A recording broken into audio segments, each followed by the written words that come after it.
You've tried every supplement, followed every protocol, optimized everything you can think of, but something still feels off. If you're over 40 and deeply spiritual, you've probably sensed there's a layer to this journey that no one's talking about. After 25 years of clinical practice, I have observed a pattern. The women who conceive after 40 aren't the ones who try harder. They're the ones who learn to embody a completely different way of being.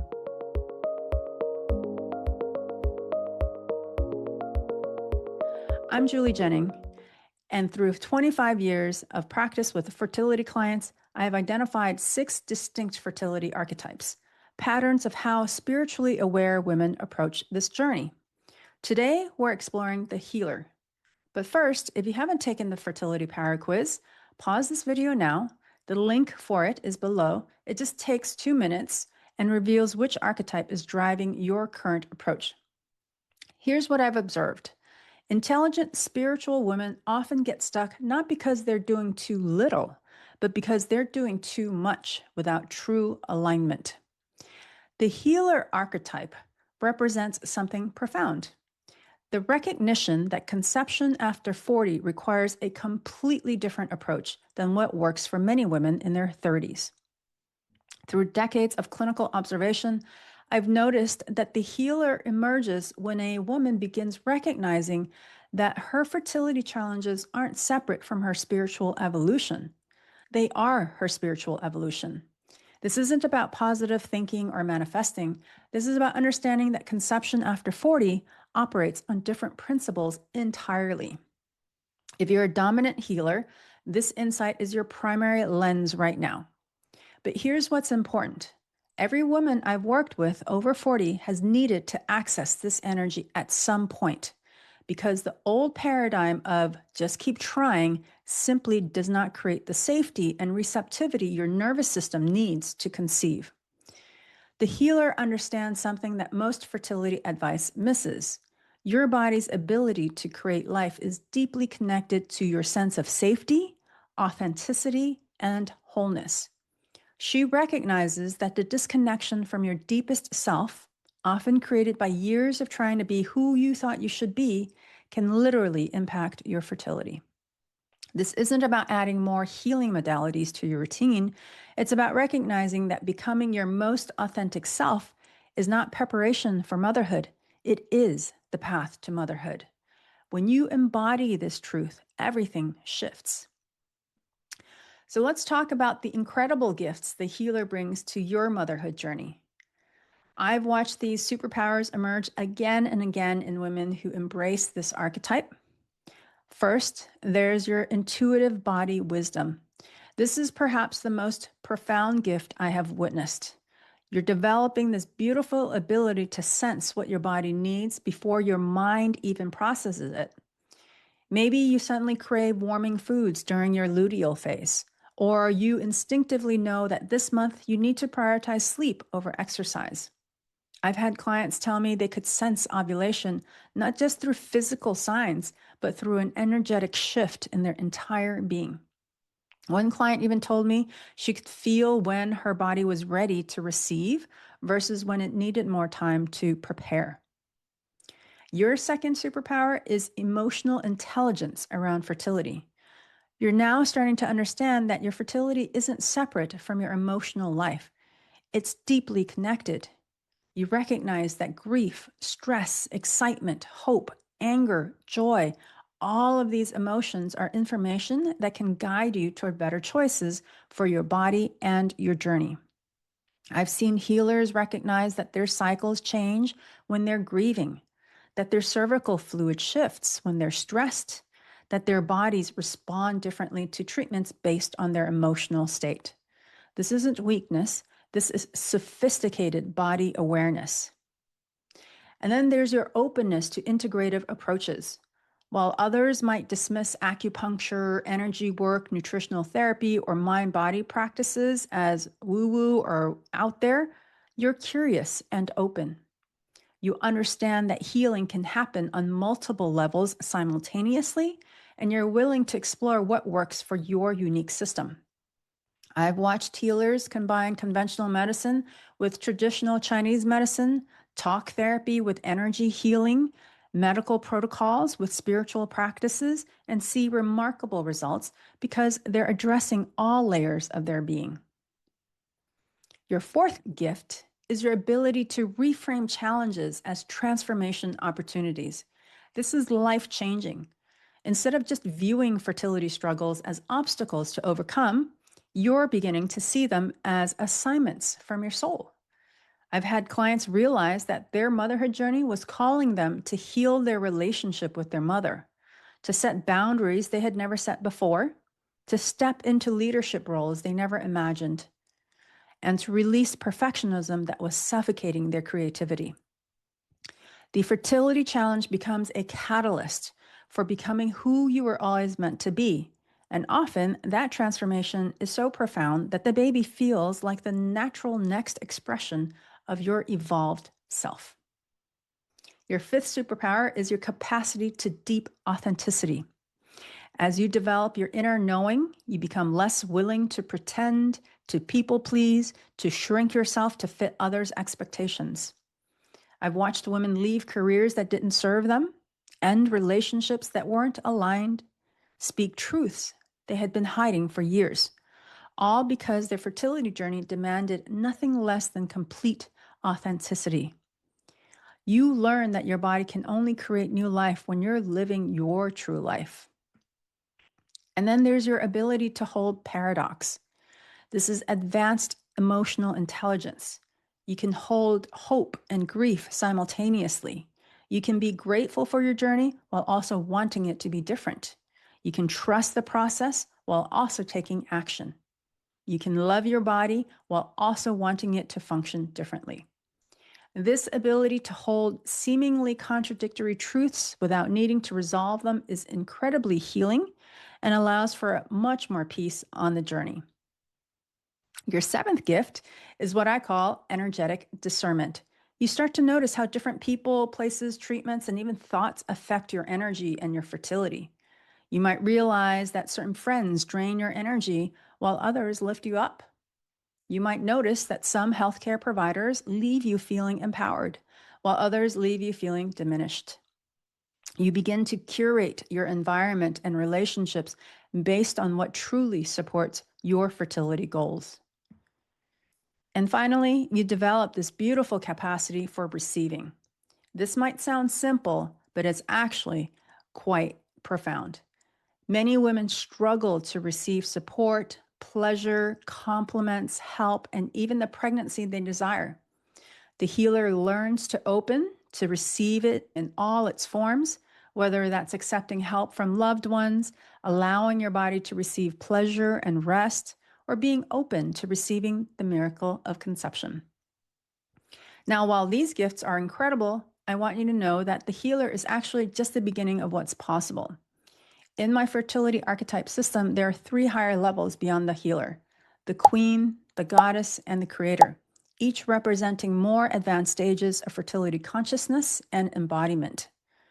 When healers learn to transcend the need to constantly heal and fix, they can evolve into the queen, who operates from deep surrender and trust. Queens experience less struggle and more flow because they have moved beyond the energy of something being wrong. Then there's the goddess, who becomes magnetically aligned with her desires.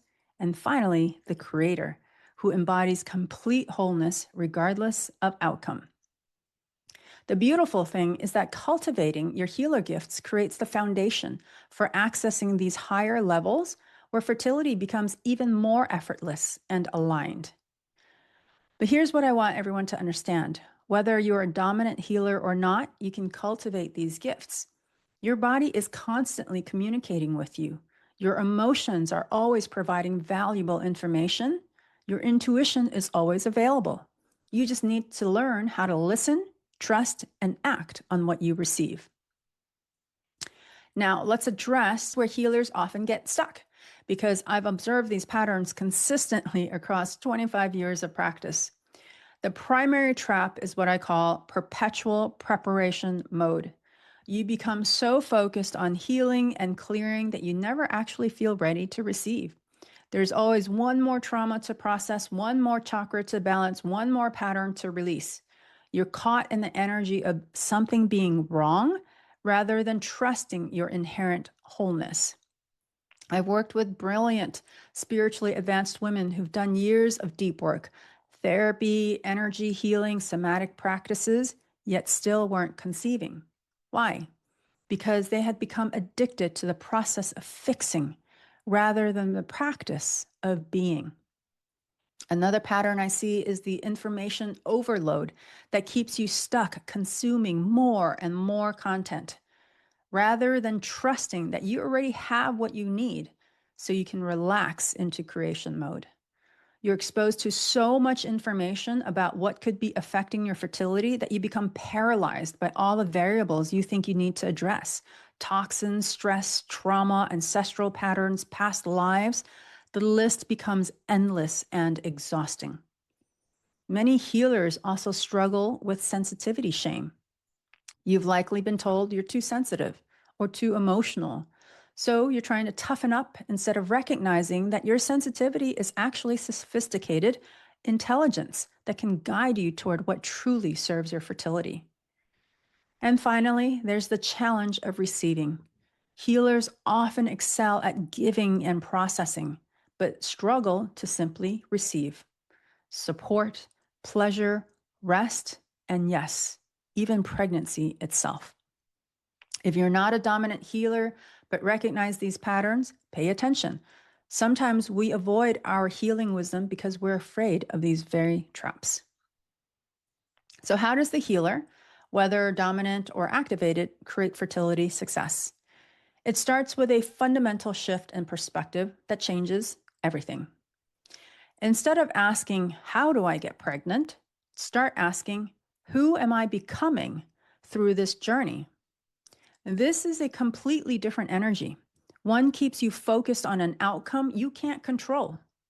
The other empowers you to embrace a transformation that's entirely within your power. Your fertility journey becomes about authentic self-expression, not baby making. You're not trying to get your body to do something.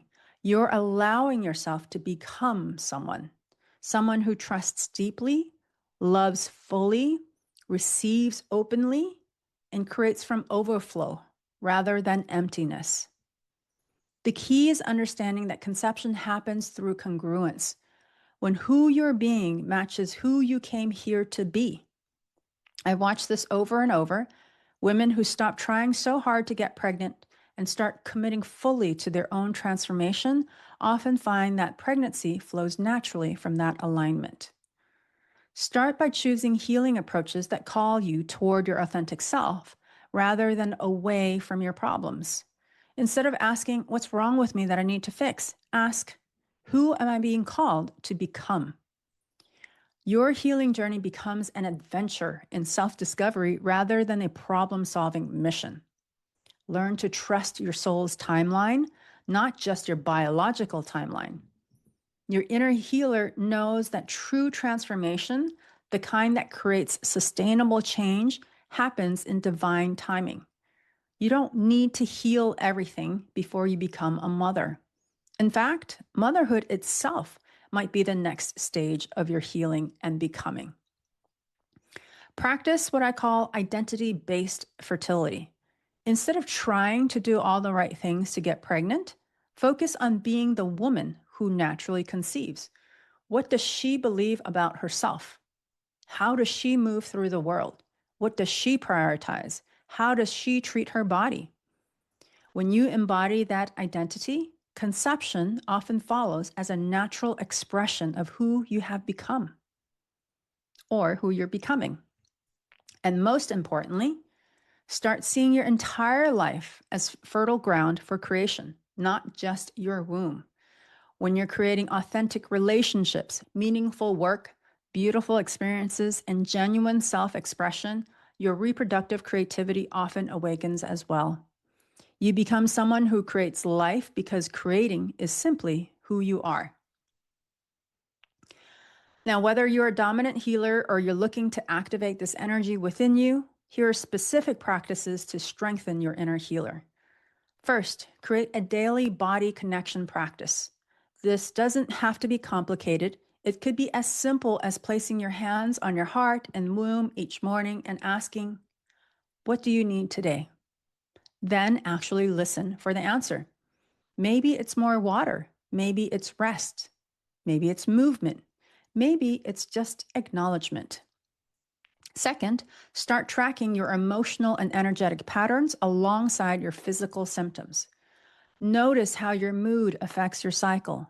Pay attention to what happens in your body when you're stressed versus when you're peaceful. This data is just as valuable as your BBT charts. Third, practice what I call intuitive eating for fertility. This isn't about following another protocol, it's about tuning in to what your body actually wants. Sometimes your body will crave leafy greens. Sometimes it will want heavier, warming foods. Sometimes it needs more protein. Your inner healer knows what will best support your unique fertility needs. Fourth, establish boundaries around fertility advice. Your inner healer helps you discern what guidance serves you and what doesn't. Just because someone else healed their fertility with a certain approach doesn't mean it's right for you. Trust your inner knowing. Fifth, develop a relationship with your reproductive system. This might sound strange, but your ovaries, your uterus, your entire reproductive system has its own wisdom. Start sending love and appreciation to these parts of your body instead of frustration or disappointment. Sixth, practice receiving pleasure and support. Set aside time each week to do something that brings you pure joy, whether that's a hot bath, a massage, time in nature, or anything that feeds your soul. Your fertility is deeply connected to your ability to receive pleasure and support.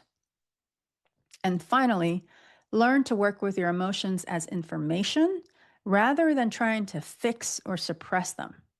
Sadness might be telling you to slow down and grieve. Anger might be showing you where you need better boundaries. Fear might be highlighting where you need more support. Your emotions are messengers, not enemies. Here's what I need you to understand. If you could have figured this out on your own, you would have by now. You're intelligent, spiritually aware, and you've been doing everything right. But if information alone worked, you would already be pregnant. This isn't a strategy problem, it's a support problem. Getting pregnant at 43 isn't about trying harder, it's about being supported in a completely different way than what got you here.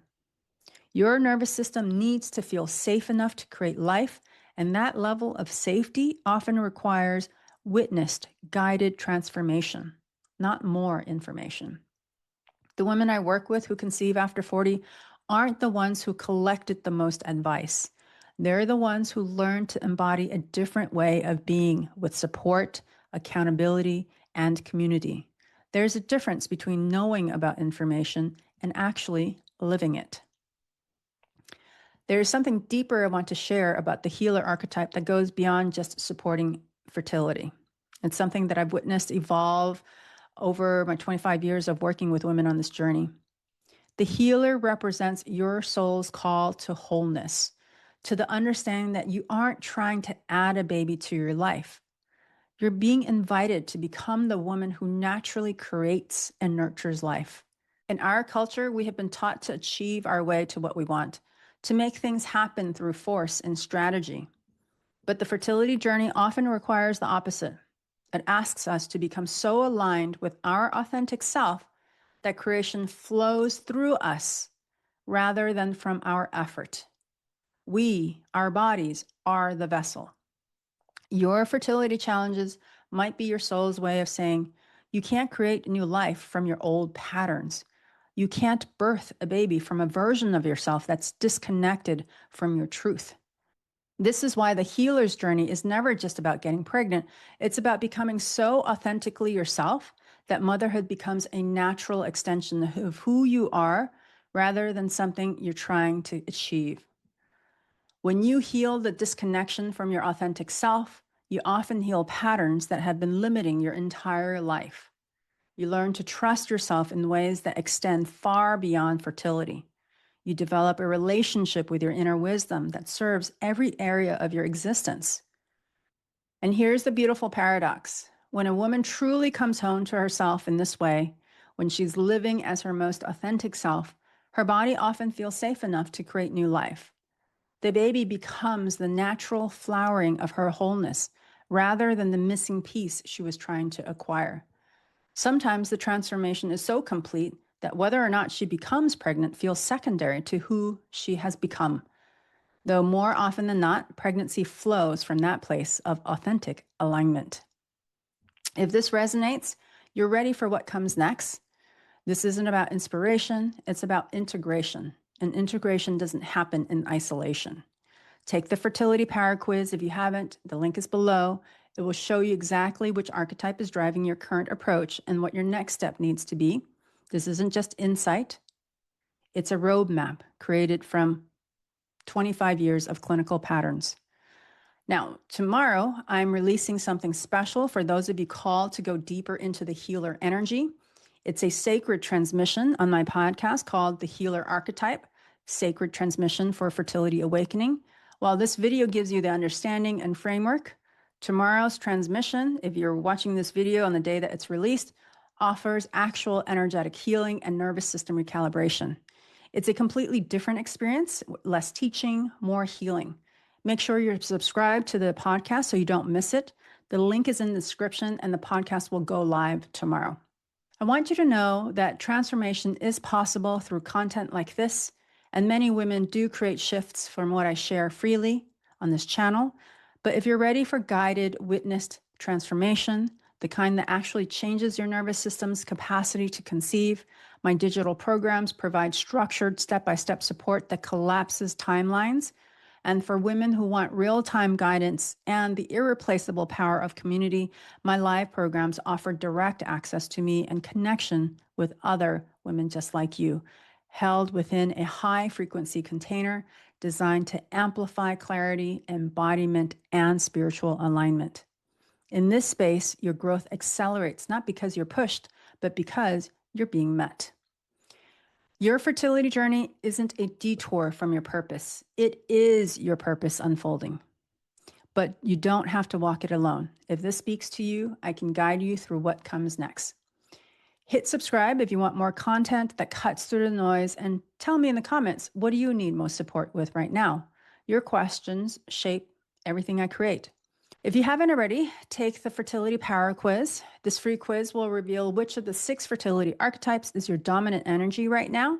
And more importantly, it will give you a specific guidance on how to use your fertility journey as a catalyst for becoming your most authentic self. You can find the link in the description below. It'll just take a couple minutes, and the insights you'll gain are invaluable for both your fertility journey and your personal evolution. Whether you're a healer, a fighter, a strategist, or any of the other archetypes, understanding your fertility power type changes everything about how you approach not just conception, but your entire life transformation. And here's what I want you to remember. You're not broken. Your sensitivity is not a weakness. Your fertility journey is not a detour from your life purpose. It is your life purpose unfolding. You have an inner wisdom that knows exactly who you're being called to become. Sometimes you just need support and trusting that calling. Now, I absolutely love hearing from you in the comments. It helps me know what resonates and what you want to learn more about. So please drop a comment if you're ready to embrace your fertility journey as your transformation journey. Share what your quiz results were if you've taken it, and tell me what part of this video resonated most deeply with you. Also, if this video helped you see your fertility journey as a path to wholeness rather than just a quest for a baby, hit that like button. It really helps other women who need this perspective find it. And if you found value in this reframe, subscribe and ring that notification bell, because I share transformational fertility wisdom like this every week. Remember, the healer you've been looking for has been inside you all along. Trust her, honor her, let her guide you home to yourself and to the family you're meant to create.